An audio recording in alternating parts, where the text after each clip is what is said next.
దేవునికి మహిమ కలుగును గాక. మీ అందరికీ శుభములు, వందనాలు తెలియజేస్తున్నాను. ఈరోజు దేవుని యొక్క వాక్యం ఆదికాండం 2వ అధ్యాయం 3వ వచనం.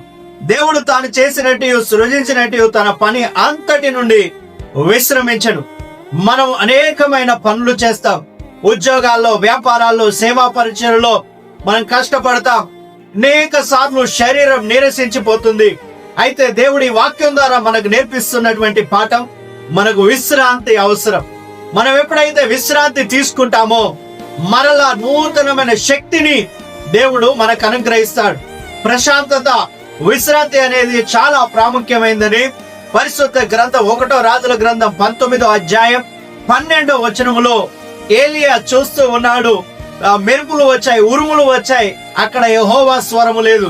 అంతా నిమ్మలమైన తర్వాత యెహోవా స్వరము ఏలియాతో మాట్లాడుతూ ఉన్నది. అదే విధంగా మనము చూసినప్పుడు లూకా 8వ అధ్యాయం 22వ వచనం నుంచి 25వ వచనం వరకు యేసు ప్రభు పడవలో నిద్రపోతూ ఉన్నాడు. అక్కడ తుఫాను వచ్చింది. అలలు ఆ పడవను కొట్టాయి. అందరూ బాగా ఇబ్బంది పడుతున్నారు.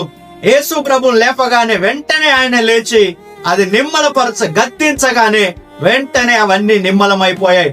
మనం ఎంత విశ్రాంతి తీసుకుంటే మన పనిని అంత చక్కగా చేయగలం. మన ఉద్యోగంలో, వ్యాపారాల్లో అన్నిట్లో సక్సెస్ కావాలంటే మనకు విశ్రాంతి అవసరమని దీని ద్వారా దేవుడు నేర్పిస్తున్నాడు.